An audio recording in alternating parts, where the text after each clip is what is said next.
Sir 'quota Srinivasarao' గారు ఆయన చనిపోయిన తర్వాత మళ్ళీ ఆయన గురించి ఒకసారి అందరూ తలుచుకోవడం, మాట్లాడుకోవడం మనం చూస్తూ వస్తున్నాం. అయితే ఈ నేపథ్యంలోనే అంటే ఆయన 750 సినిమాల్లో నటించారు. ఎన్నో అవార్డ్స్ వచ్చాయి. పద్మశ్రీ, నంది అవార్డ్స్ ఇలా చాలా వరకొచ్చినాయి. సో, సినిమా పరంగా మంచి సక్సెస్ సాధించారు. కెరీర్ పరంగా ఆయన మంచి హైలో ఉన్నారు. కాకపోతే ఆయన నిజ జీవితంలో మాత్రం అన్ని విషాదాలే, అన్ని ట్రాజెడీసే ఉన్నాయని చెప్తున్నారు ఆళ్ళ సన్నిహితులు. అండ్ ఆయనకు శాపం తగిలింది. అందుకే ఆయన నిజ జీవితం ఈ విధంగా మారిందంటూ కూడా వాళ్ళు వ్యక్తపరచడం చూస్తున్నాం. అసలేంటా శాపం? ఆయన జీవితంలో ఉన్న విషాదాలకు అసలు ఏంటి విషాదాలు? దీనికి సంబంధించి ఒకసారి చెప్తారా సార్? మామూలుగా మనకి ముఖ్యంగా సినిమా సెలబ్రిటీస్ చనిపోయినప్పుడు వాళ్ళ ఫ్యామిలీ బ్యాక్‌గ్రౌండ్ ఏంటి? ఆయన జీవితం ఎలా గడిచింది? ముఖ్యంగా వాళ్ళ ఫ్యామిలీలో ఇటువంటి విషాదాలేమన్నా జరిగాయా? అనేది తెలుసుకోవడానికి జనం ఆసక్తి చూపిస్తారు. ఎందుకంటే ఆహ్, చాలామంది సెలబ్రిటీలు కావచ్చు, సక్సెస్‌ఫుల్ పీపుల్ విషయంలో సాధారణ ప్రజలకి ఒక రకమైన జెలస్ అనేది ఉంటది. అంటే తాము జీవితంలో సక్సెస్ అవ్వలేకపోయినప్పుడు కొంతమంది సక్సెస్ అయ్యుంటారు. అది ఉంటది. వాళ్ళకి కూడా ట్రాజెడీ ఉంది లైఫ్‌లో. వాళ్ళకి కూడా సమస్యలున్నాయి. అనేది తెలిస్తే వీళ్ళకొక రకమైన సొలేస్ అంటే అంత పెద్దోళ్ళకే తప్పు లేదు. మనకు ప్రాబ్లమ్స్ ఉంటే ఏంటి అని. మామూలుగా ఇది పురాణాల్లో గూడా సాక్షాత్తు ధర్మరాజుకే తప్పులేదు, లేకపోతే ఇంకెవరికో తప్పులేదని చెప్పుకుంటుంటారు. ఎందుకంటే వీళ్ళకొక సొలేస్ కావాలి లైఫ్‌లో. సో, అలాగా ఇప్పుడు మనకెవరు చనిపోయినా, కృష్ణరాజు చనిపోయినా ఆయన జీవితం మీద అలాగే వచ్చాయి. కృష్ణ చనిపోయినా వచ్చాయి. ఎవరు చనిపోయినా ఈ విషయాలు బయటకొస్తూ ఉంటాయన్నమాట. అలాగా ఇప్పుడు 'కోట శ్రీనివాసరావు' గారు చనిపోయిన తర్వాత ఆయన జీవితంలో విషాదాలేంటి అన్న టాపిక్ మీద విపరీతంగా వైరల్ అవుతుంది. దీని మీద కొంతమంది ఏందంటే ఆయనకి ఒక శాపం తగిలింది. ఆ శాపం వల్లనే ఆయన ఆహ్, ఎంతో ఉన్నత శిఖరాలు అధిరోహించిన ఇటు ఆహ్, సినిమా పరంగా గాని, ఇటు రాజకీయంగా గూడా ఆయన ఎమ్మెల్యేగా ఉన్నాడు. సో, మంచి సక్సెస్ వచ్చింది. ఒక దశలో ఆయన 3 రాష్ట్రాల్లో 20 గంటల పాటు గూడా పనిచేసే అంత బిజీగా ఆర్టిస్ట్‌గా ఉన్నాడు. ఎందుకంటే ఆయన లేట్‌గా ఎంటర్ అయ్యాడు. 78లో ఎంటర్ అయ్యి ఒక ఆర్టిస్ట్‌గా ఎంటర్ అయితే ఆయన కెరియర్ పికప్ కావడానికి మళ్ళీ లేట్ అయింది. దాదాపు 85, 86 ప్రతిఘటనలో గుడిసెల కాసయ్య అనే క్యారెక్టర్ తర్వాతనే ఆయనకి బ్రేక్ వచ్చింది. సో, అంటే చాలా మంది నటుల కంటే ఆయనది వయసు అప్పటికే ఆయన ఎందుకంటే 42లో పుట్టాడు. సో, అప్పటికి లేట్ ఎంట్రీ అని చెప్పొచ్చు. అయినప్పటికి గూడా ఆయన తక్కువ సమయంలో 750 సినిమాలు చేశాడు. అందులో 9 నంది అవార్డులొచ్చాయి. అల్లు రామలింగ అవార్డొచ్చింది. నేషనల్ అవార్డ్ కొన్నొచ్చాయి. సో, సైమా అవార్డొచ్చింది. తర్వాత అన్నిటికంటే ఇంపార్టెంట్ పద్మశ్రీ సివిలియన్ అవార్డులలో ఇంపార్టెంట్ అవార్డు పద్మశ్రీ అవార్డొచ్చింది 2015లో. అట్లాగే ఆయన డబ్బు, కీర్తి సంపాదించాడు. మన త్రివిక్రమ్ శ్రీనివాస్ చెప్పినట్టుగా చాలామంది నవ్వించగలరు, చాలామంది ఏడిపించగలరు. కానీ నవ్వించి, ఏడిపించి, భయపెట్టి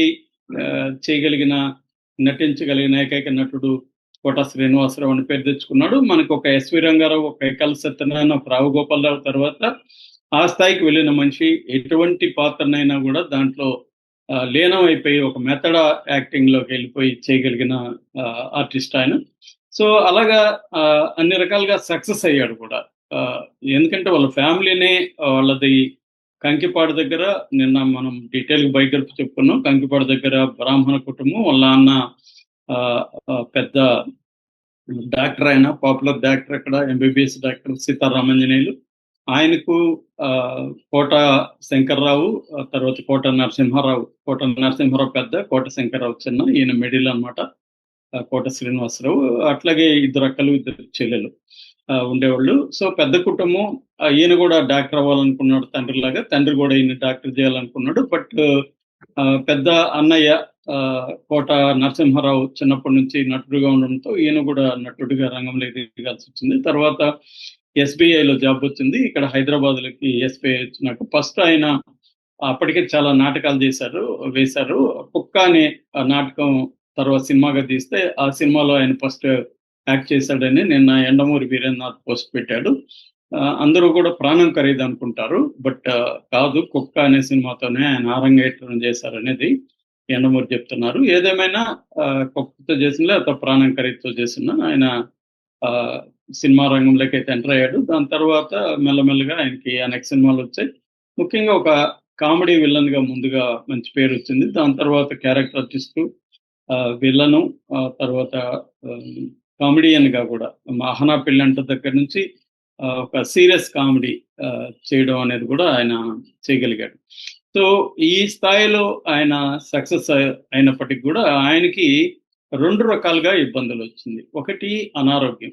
అనారోగ్యం ఆయన్ని ఎప్పటి నుంచో వెంటాడుతుంది. నేను నా పర్సనల్ ఎక్స్‌పీరియన్స్ 2004లో 'సుభాష్ చంద్రబోస్' అని రాఘవేంద్రరావు గారు డైరెక్ట్ చేసి, వెంకటేష్ హీరోగా చేసిన సినిమాకి నేను అసోసియేట్‌గా పనిచేసినప్పుడు ఆయన దాంట్లో యాక్ట్ చేశాడు. ఆయన్ని నేను అప్పుడే చూసాను. అప్పుడే ఆయనకి కాలు వేళ్ళు తీసేస్తున్నారు.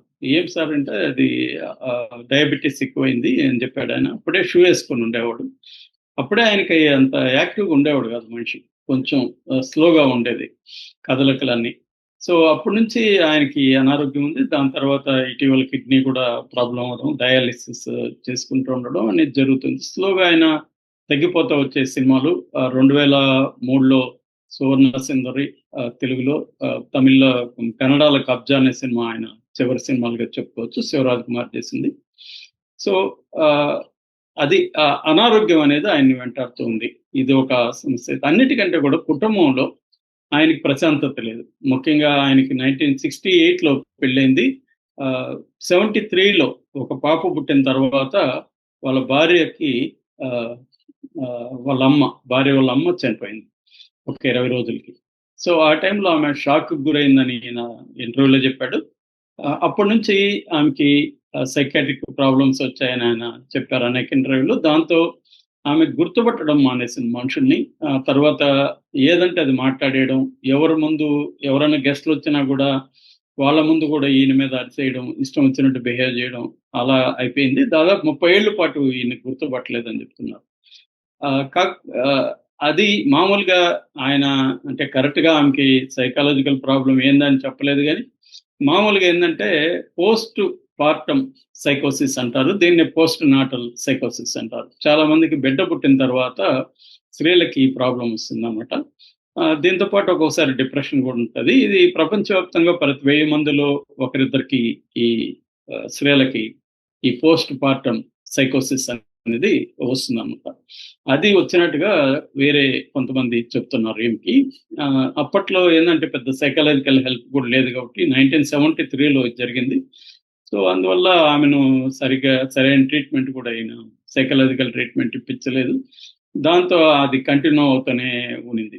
అయితే ఈయన ఓపికగా ఆమెను మామూలుగా అయితే ఆమెను పక్కన పెట్టి వేరే వాళ్ళని పెళ్లి చేసుకోవడం ఇవన్నీ చేసేవాళ్ళు. కానీ ఆ పని చేయలేదు. దానికి కారణం ఆయన మీకు ఆమె మీద ప్రేమ అని ఎవరు అడిగితే, ప్రేమ కాదండి, ధర్మం, అది నా బాధ్యత. భార్యను నన్ను నమ్మి వచ్చి నా ఇంట్లోకి వచ్చిన భార్యను విడిచిపెట్టడం అనేది కరెక్ట్ కాదు. అది నా ధర్మంగా భావించే నేను ఆమెను 34 ఏళ్ళు జాగ్రత్తగానే చూసుకున్నాను. ఎవరేమన్నా కూడా నేను పట్టించుకునేవాడిని కాదు. అందరూ అనేవాళ్ళు, నువ్వు అలా ఆమె అలా వచ్చి అందరిలో నేను మాట్లాడుతుంటే నువ్వు గమ్మునున్నావు అంటే, నేను పరిస్థితి అర్థం చేసుకున్నాను. అది ఆమె మాట్లాడట్లేదు, ఆమె హెల్త్ అలా ఉంది, మెంటల్ హెల్త్. నేను ఆమెను జాగ్రత్తగా చూసుకున్నాను అనేది ఆయన చెప్పాడు.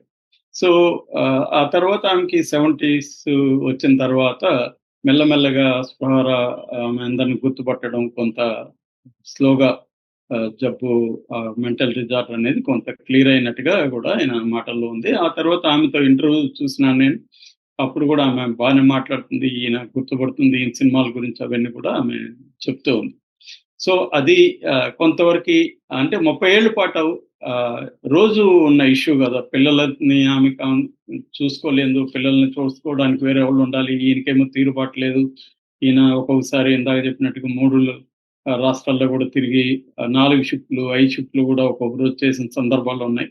సో అదొక మేజర్ ప్రాబ్లం. అంటే పిల్లల్ని ఆయన దగ్గరుండి చూసుకోలేకపోయాడు. ఇక రెండవది చిన్న కూతురు. చిన్న కూతురు విజయవాడలో వెళ్ళినప్పుడు వాళ్ళ తమ్ముడు కూతురు వాళ్ళతో కలిసి రిక్షా ఎక్కాలి సరదాగా అని అనుకున్నది. రిక్షా ఎక్కింది. ఫస్ట్ 1 టౌన్ నుంచి 2 టౌన్‌కి వెళ్తున్నప్పుడు ఒక బ్రేకులు ఫెయిల్ అయిపోయిన లారీ వచ్చి ఆ రిక్షాని గుద్దేసింది. దాంట్లో 4, 5 ఉన్నారు. అందరూ కూడా పడిపోయారు. పక్కనున్నోళ్ళు ఒకరు 2, 3 కూడా చనిపోయారు. ఈ అమ్మాయి చనిపోలేదు గానీ కాలు తీసే పరిస్థితి ఏర్పడింది. సో అంటే పెళ్ళిడికి వచ్చిన ఒక అమ్మాయి కాలిపోతే ఎలా ఉంటుందో తెలుసు. జీవితాంతం ఈ అమ్మాయిని మనం ఎలారా భగవంతుడా అనుకున్న టైంలో ఆయన ఒకప్పుడు గుమస్తాగా పనిచేసిన బ్యాంక్ ఆఫీసరే తన కొడుకు పెళ్లి చేసుకున్నాడు. సో ఆయన దయతలిచాడా లేదా నాకు తెలియదు గానీ మొత్తానికి పెళ్లి చేసుకున్నాడు. ఆమె సెటిల్ అయింది. ఆమెకు ఒక పాప కూడా వాళ్ళు బాగున్నారనేది మళ్ళీ చెప్పాడు. సో ఏదో ఆమె సమస్య సాల్వ్ అయిందనుకునేటప్పుడు వీళ్ళ అబ్బాయి వాళ్ళ నాన్న పేరు పెట్టుకున్నాడు ఆంజనేయ ప్రసాద్ అని. వీళ్ళ అబ్బాయి యాక్సిడెంట్‌కి గురయ్యి చచ్చిపోయాడు. అది కూడా విచిత్రమే ఉంటాయి. వీళ్ళ అబ్బాయి గాని, తర్వాత బాబుమోహన్ అబ్బాయి ఇద్దరు కూడా ముందు బైక్‌లో వెళ్తుంటే వాళ్ళ బంధువులు కార్‌లో వెనకెళ్తున్నారు. ఇద్దరికి కూడా అదే సిమిలర్ అన్నమాట. ఈ వీళ్ళ అబ్బాయి కూడా ప్రసాద్ కూడా ముందు బైక్‌లో వెళ్తుంటే వెనకన వాళ్ళ కార్‌లో వాళ్ళు వస్తున్నారు.